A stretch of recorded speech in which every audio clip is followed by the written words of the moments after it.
एक खूबसूरत जंगल में टूनी नाम की एक गरीब चिड़िया अपने दो बच्चों के साथ रहती थी। उसी जंगल में एक दुष्ट कौवा भी रहता था। एक दिन की बात है, टूनी के बच्चे को कुछ दिनों से खाना पीना नहीं मिलने के कारण वो बीमार हो जाते हैं। मम्मा, हम दोनों को बहुत भूख लगी है। हम कई दिनों से भूखे हैं। क्या आज भी हमें खाने को कुछ नहीं मिलेगा?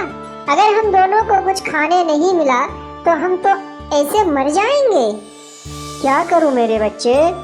तुम्हारे पापा तो अब नहीं रहे। मैं दूसरे के घर काम करके अपना संसार चलाती हूँ। मुझे तो हर दिन सैलरी नहीं मिलती। जब महीना पूरा होता है तो कुछ रुपये मिलेंगे। जितने रुपये थे मेरे पास वे तो खर्च हो गए हैं। नहीं नहीं मम्मा, हमें बहुत ही भूख लगी है। लगता है अब हम नहीं बचेंगे। ऐसा मत बोलो मेरे बच्चों, तुम दोनों घर पर रहो। मैं कहीं देखती हूँ, अगर खाने को कुछ मिल जाए। ऐसा कहकर टूनी अपने बच्चों को घर पर रखकर भोजन की तलाश में निकल जाती है। कुछ समय के बाद वह तोता के घर पहुंच जाती है। क्या बात है टूनी, तुम यहाँ? कुछ काम है क्या? तोता भैया, मैं बहुत ही परेशानी में हूँ। मेरे बच्चे कई दिनों से भूखे हैं। अगर आप मेरे बच्चों के लिए कुछ खाने को दे देते तो बहुत अच्छा होता। मेरे बच्चे भूख से तड़प रहे हैं। तो मैं क्या करूं? तुम यहाँ से जाओ, मुझे परेशान मत करो। तोते की बात सुनकर टूनी उदास होकर वहां से चल देती है और कबूतर के घर पहुंच जाती है, पर कबूतर भी उसकी कोई मदद नहीं करता। तब टूनी वहां से चली जाती है और जंगल में एक पेड़ के पास उदास होकर खड़ी हो जाती है और बोलती है, हे ईश्वर, मेरे बच्चे घर पर भूख से बिलख रहे हैं। मैं माँ होकर यह सब नहीं देख सकती। मेरी मदद करो। टूनी जिस पेड़ के पास खड़ी थी वह कोई साधारण पेड़ नहीं था, वह एक जादुई पेड़ था। वह पेड़ टूनी को इस तरह उदास देखकर बोलता है, क्या हुआ छोटी चिड़िया, तुम इतनी परेशान क्यों हो? तुम मुझे बताओ। इस तरह पेड़ को बात करते देखकर टूनी हैरान हो जाती है। आप बोल कैसे सकते हैं? सुन चिड़िया, मैं कोई साधारण पेड़ नहीं हूँ। मैं एक जादुई पेड़ हूँ। तुम्हें क्या परेशानी है, मुझे बताओ। मेरा नाम टूनी है। मैं इसी जंगल में रहती हूँ। मेरे दो छोटे छोटे बच्चे हैं। मेरे पति अचानक इस दुनिया से चले गए हैं। अब अपने बच्चों का पालन पोषण मैं करती हूँ। मेरे पास जितने रुपये थे ये सब खर्च हो चुके हैं। अब मेरे पास कुछ नहीं है। मेरे बच्चे भूख से बिलख रहे हैं। मैं माँ होकर ये सब नहीं देख पाई, इसलिए मैं दूसरे से मदद मांगने गई, पर किसी ने भी मेरी मदद नहीं की। इसलिए मैं उदास होकर यहाँ खड़ी हूँ। टूनी, तुम चिंता मत करो, मैं तुम्हारी मदद करूँगा। पर कैसे पेड़ भैया? मैं एक जादुई पेड़ हूँ, इसलिए मैं तुमको एक जादुई छड़ी देता हूँ। फिर पेड़ टूनी को एक जादुई छड़ी दे देता है। सुनो टूनी, ये छड़ी तुम्हारी हर तरह की मदद करेगी, पर याद रहे इसका गलत इस्तेमाल मत करना, नहीं तो बहुत बुरा परिणाम हो सकता है। पर अगर मुझे कुछ चीजों की जरूरत पड़े तो मैं उसे कैसे पा सकती हूँ पेड़ भाई? तुम्हें जिस चीज की जरूरत होगी, इस छड़ी को अपने हाथ में लेकर उसे बोलना, वह तुम्हें मिल जाएगी। यह सुनकर टूनी छड़ी से कहती है, अरे जादुई छड़ी, मुझे खाने की चीज चाहिए। टूनी के ऐसे बोलने पर छड़ी उसे खाने की चीज दे देती है। यह देखकर टूनी बहुत खुश हो जाती है। पेड़ भैया, अब मैं चलती हूँ। आपका बहुत बहुत धन्यवाद। यह कहकर टूनी जादुई छड़ी लेकर अपना घर वापस आ जाती है। घर आकर देखती है कि उसके घर पर कौवा उसके बच्चों के पास खड़ा है। अरे कौवा भाई, आप यहाँ क्या कर रहे हैं? अरे टूनी, मैं वैसे तुम सबको देखने आया। फिर कौवा देखता है कि टूनी के पास एक छड़ी है। टूनी, ये तुम्हारे हाथ में क्या है? ये कैसी छड़ी है? कौवा भाई, ये छड़ी। क्या हुआ टूनी, बोलो। कुछ नहीं कौवा भाई। टूनी, तुम मुझे अपना अच्छा पड़ोसी नहीं मानती हो। अगर ऐसा नहीं होता तो तुम मुझे सब कुछ बताती। ठीक है टूनी, अगर तुम नहीं बताना चाहती हो तो मत बताओ। मैं अब चलता हूँ। मैं आपसे इसलिए नहीं बोलना चाहती हूँ कि आप बहुत बुरे हैं। क्या बोली तुम? मैं बुरा हूँ? अगर मैं बुरा होता तो तुम्हारा हाल खबर लेने आता। टूनी बहुत भोली थी, इसलिए वह कौवे को सारी बात बताती है। कौवा भाई, जब मैं अपने बच्चों को घर पर रखकर भोजन ढूंढने गई थी तो किसी ने भी मेरी मदद नहीं की, इसलिए मैं उदास होकर एक पेड़ के पास जाकर उदास होकर खड़ी हो गई। मैं जिस पेड़ के पास खड़ी थी वह एक जादुई पेड़ था। वह पेड़ मुझे परेशानी में देखकर यह छड़ी मुझे दिया। टूनी कौवे को सारी बातें बताती है, पर कौवा को विश्वास नहीं होता। टूनी, तुम ये सब क्या बोल रही हो? तुम मुझे बेवकूफ समझ रही हो क्या? मैं कोई बेवकूफ नहीं हूँ। अरे कौवा भाई, मैं सच बोल रही हूँ, ये जादुई छड़ी है। मैं कैसे मान लूँ कि ये जादुई छड़ी है? अच्छा भाई, तो तुम अब बताओ तुम्हें क्या चाहिए? मुझे कुछ नहीं चाहिए। तुम्हारे बच्चे भूख से बिलख रहे हैं। अगर तुम सच बोल रही हो तो उसके लिए भोजन का व्यवस्था करो। तब टूनी जादुई छड़ी से कहती है, आई जादुई छड़ी, मेरे बच्चे भूखे हैं, उसके लिए भोजन चाहिए। टूनी के ऐसे कहते ही बहुत सारे भोजन वहाँ प्रकट हो जाता है। यह देखकर तो कौवे की चेहरे की रंग ही उतर जाता है। अरे ये कैसे हो सकता है? अरे टूनी, ये तो सच में एक जादुई छड़ी है। हाँ कौवा भाई, पर आपको तो विश्वास नहीं हो रहा है। अरे टूनी, अब विश्वास हो गया है। असल में यह एक जादुई छड़ी है। तब कौवा मन ही मन बोलता है, इस बेवकूफ टूनी की किस्मत कितनी अच्छी है। इसको तो जादुई छड़ी हाथ लग गई। अगर मुझे मिली होती तो मैं इस छड़ी से अपनी सारी इच्छा पूरी कर लेता। कौवा ऐसे सोचकर बोलता है, टूनी, मैं जा रहा हूँ, मुझे घर पर बहुत काम है। ऐसा कहकर कौवा अपना घर चला जाता है। घर आकर वह सोचने लगता है कि किस तरह टूनी जैसी एक जादुई छड़ी उसे मिल जाए। टूनी को तो अब जादुई पेड़ से जादुई छड़ी मिल गई। अब तो वह अपनी जिंदगी बड़ी आराम से गुजारेगी। अब वह मुझसे भी अमीर बन जाएगी। नहीं नहीं, मैं ऐसा नहीं होने दूंगा। तब कौवा मन ही मन एक उपाय सोचता है। अरे वाह, क्या आइडिया आया है। मैं भी कल उस जादुई पेड़ के पास जाकर उदास होकर खड़ा रहूंगा और जादुई छड़ी लाऊंगा।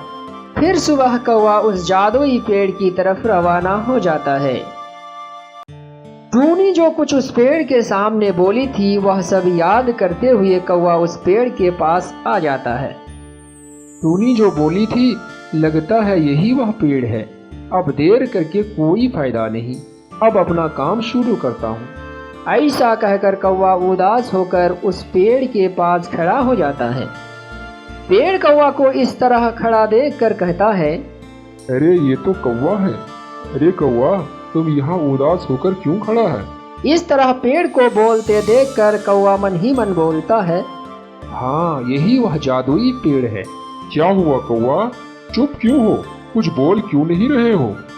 क्या बताऊं पेड़ भैया, मुझे बहुत परेशानी है। किस तरह की परेशानी कौवा, मुझे सब बताओ। तब कौवा मन ही मन बोलता है, अब एक झूठ बोल देता हूँ। पेड़ भैया, मैं बहुत परेशान हूँ। मेरे पास खाने पीने को कुछ नहीं है। 2 दिनों से भूखा हूँ। मेरे 2 छोटे छोटे बच्चे हैं, वह भी भूखे हैं। मैं उनका पालन पोषण करता हूँ, पर अब मेरे पास एक भी रुपया नहीं है। मैं आज भी घर जाकर अपने बच्चों को खाना नहीं खिला सकता। वह भूख से तड़प रहा है। मैं एक बाप होकर यह सब नहीं देख सकता, इसलिए उदास होकर यहाँ खड़ा हूँ। कौवा का ऐसा कहने पर पेड़ बोलता है, मैं सब समझ गया, तुम बहुत परेशान हो। कौवा, तुम अब चिंता मत करो, मैं तुम्हें अभी एक जादुई छड़ी देता हूँ। इस छड़ी की सहायता से तुम जो भी चाहो वह मिलेगा। फिर जादुई पेड़ कौवा को भी टूनी जैसी एक जादुई छड़ी देता है। सुनो कौवा, तुम्हें जिस चीज की भी जरूरत हो तुम इसे अपने हाथ में लेकर बोलना, ये तुम्हें सब कुछ देगी। पर याद रहे, इसका गलत इस्तेमाल नहीं करना, नहीं तो परिणाम बहुत बुरा होगा। ठीक है पेड़ भैया, मैं सब समझ गया। अब आपको कुछ बोलने की जरूरत नहीं। फिर कौवा खुशी खुशी अपना घर लौट जाता है। दूर किसी जंगल में एक उल्लू महाराज का राज था। जंगल के सारे पक्षी उल्लू महाराज से काफी खुश थे, परंतु उल्लू महाराज काफी बूढ़े हो चुके थे। टूनी चिड़िया, तुम मेरा सबसे अच्छा दोस्त हो। मैं अब बूढ़ा हो गया हूँ। अब मुझे बस मरने से पहले पहले इस जंगल के लिए नए महाराज चुनना पड़ेगा, वरना मेरे मरने के बाद महाराज बनने के लिए बहुत लड़ाई होगी और मैं ये नहीं चाहता हूँ। उल्लू महाराज, आप बिल्कुल ठीक कह रहे हैं। क्या आपने किसी पक्षी के बारे में सोचा है जो इस जंगल का नया राजा बनने योग्य हो? टूनी चिड़िया, मेरे दिमाग में एक पक्षी है जो इस जंगल का महाराज बन सकता है, और वो तुम हो। और तुम इस जंगल की महारानी बनकर जंगल की जिम्मेदारी निभाओ। अरे नहीं उल्लू महाराज, मैं इस जंगल की महारानी नहीं बनना चाहती हूँ। मैं ऐसे ही ठीक हूँ। वैसे भी जंगल की महारानी से ज्यादा ताकतवर जंगल का राजा होता है। टूनी चिड़िया, अगर तुम जंगल की महारानी नहीं बनना चाहती हो तो मैं किसी दूसरे पक्षी को चुन लूंगा। मुझे नहीं पता कि कौन सा पक्षी हमारे जंगल का अच्छे से ध्यान रखेगा। उल्लू महाराज, इसमें परेशान होने वाली कोई बात नहीं है। मेरे पास एक उपाय है जिससे हम अपने जंगल के लिए एक अच्छा महाराज ढूंढ सकते हैं। फिर टूनी चिड़िया उल्लू महाराज को अपना उपाय बताती है। अगले दिन उल्लू महाराज सभी पक्षियों को जमा करते हैं। देखो पक्षियों, अब मैं बहुत बूढ़ा हो गया हूँ। मैं इस जंगल की जिम्मेदारियाँ अब नहीं उठा सकता। इसीलिए मैं चाहता हूँ कि मेरे मरने से पहले पहले इस जंगल का एक अच्छा नया महाराज बन जाए और इस जंगल की अच्छी तरह से जिम्मेदारी निभा सके। महाराज की बात सुनकर सभी पक्षी बहुत खुश हो जाते हैं। तुम में से जो पक्षी महाराज बनना चाहते हैं, कल मेरे पास आए। मैं उनका परीक्षा लूंगा। जो परीक्षा में सफल होगा वही इस जंगल का नया महाराज बनेगा। उल्लू महाराज की बात सुनकर सभी पक्षी वहां से चले जाते हैं। टूनी चिड़िया, तुम तो उल्लू महाराज का सबसे अच्छा दोस्त हो। तुमको तो पता होगा कि उल्लू महाराज कौन सा परीक्षा लेने वाले हैं। कालू कौवा, मुझे परीक्षा के बारे में पता है, लेकिन मैं किसी को नहीं बताऊंगी क्योंकि ये हमारे जंगल का फ्यूचर का मामला है। अरे टूनी चिड़िया, तुम कितनी बेवकूफ हो। अगर तुम परीक्षा के बारे में कालू कौवा को बता दोगी, कालू जी इस जंगल का महाराज बन जाएगा। फिर कालू जी तुम्हें सारी सुविधाएं देंगे। हाँ टूनी चिड़िया, रानी बिल्कुल ठीक कह रही है। मैं तुम्हें इतना सुविधा दूंगा कि तुम्हें कभी भी किसी चीज की कमी नहीं होगी। कालू कौवा, रानी कौवी, जंगल का महाराज बनना कोई बच्चों का खेल नहीं है। महाराज पर जंगल के सभी पक्षियों की जिम्मेदारी होती है और तुम खुद महाराज बनने के लिए अपने जंगल का सौदा करने को कह रहे हो। कभी नहीं, तुम जैसे पक्षियों को तो कभी महाराज नहीं बनना चाहिए। अच्छा, अब बस भी करो टूनी। मैं खुद ही परीक्षा में सफल होकर इस जंगल का नया महाराज बनूंगा। दूसरी तरफ मिट्टू तोता और तोती बातें कर रहे होते हैं। अरे तोती, तुम क्या कह रही हो? माना कि मैं बहुत ज्यादा समझदार हूँ, परंतु एक महाराज पर पूरे जंगल की जिम्मेदारी होती है। लेकिन मैं आपको जानती हूँ, आप इस जंगल की जिम्मेदारी को आसानी से निभा सकते हो। बस ऐसी बातें हो रही होती है, तभी टूनी चिड़िया वहाँ पर आ जाती है। अरे तोते भाई, तोती बहन, आप दोनों में क्या बातें चल रही हैं? टूनी चिड़िया, तुम इस तोती को समझाओ। मुझे कह रही है कि मैं इस जंगल का राजा बनकर इस जंगल की जिम्मेदारी निभाऊं। तोता भाई, आप तो एक रहम दिल और ईमानदार पक्षी हो और तोती बहन बिल्कुल ठीक कह रही है। मिट्ठू तोते, तुम इस जंगल का नया महाराज बनकर हम पक्षियों को और भी ज्यादा फायदा दोगे। सुन लिया ना आपने तोते जी कि आप इस जंगल के नए महाराज बन सकते हैं। टूनी चिड़िया, मैं महाराज बनने के लिए तैयार हूँ। बस कल मैं उल्लू महाराज की परीक्षा में सफल हो जाऊँ। मिट्ठू तोते, अगर तुम सच्चे दिल से हमारे जंगल को फायदा पहुँचाने के लिए महाराज बनना चाहते हो तो तुम देखना, तुम महाराज जरूर बनोगे। दूसरी तरफ भी कबूतर महाराज बनने का सपना देख रहा होता है। बुलबुल बहन, मैं नया महाराज बनने के लिए कब से इंतजार कर रहा था, पर यह बुढ़ा उल्लू महाराज बनकर चिपक ही गया ना जाने वह बुढ़ा उल्लू कब मरेगा।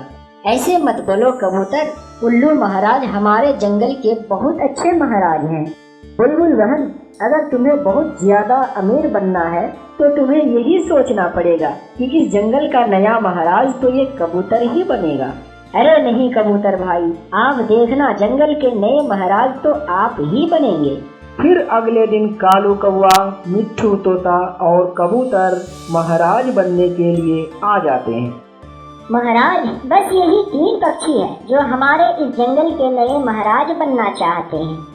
ठीक है टोनी चिड़िया, मैं अब तुम तीनों पक्षियों से एक सवाल करूंगा।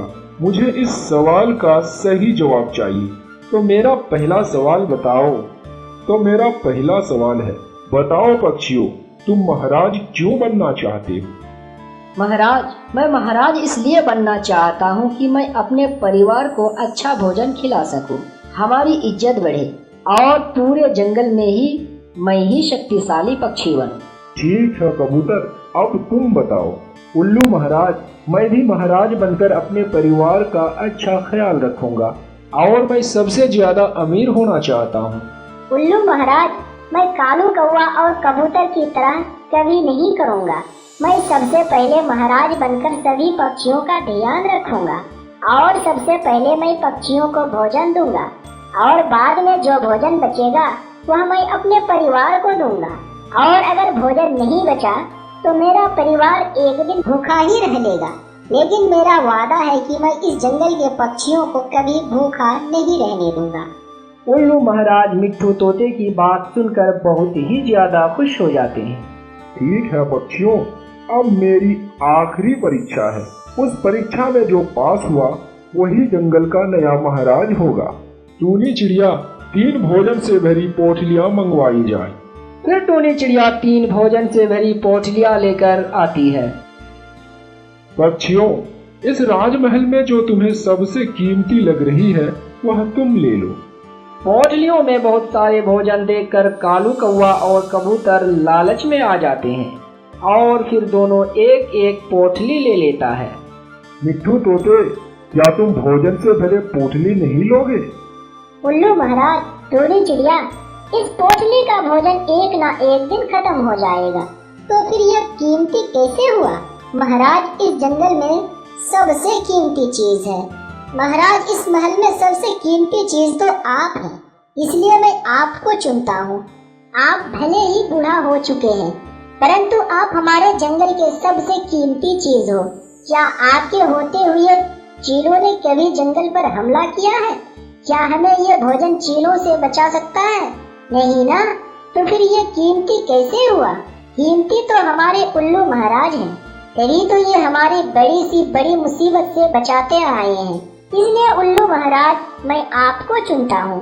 मिट्ठू तोते की बात सुनकर उल्लू महाराज बहुत ही ज्यादा खुश हो जाते हैं।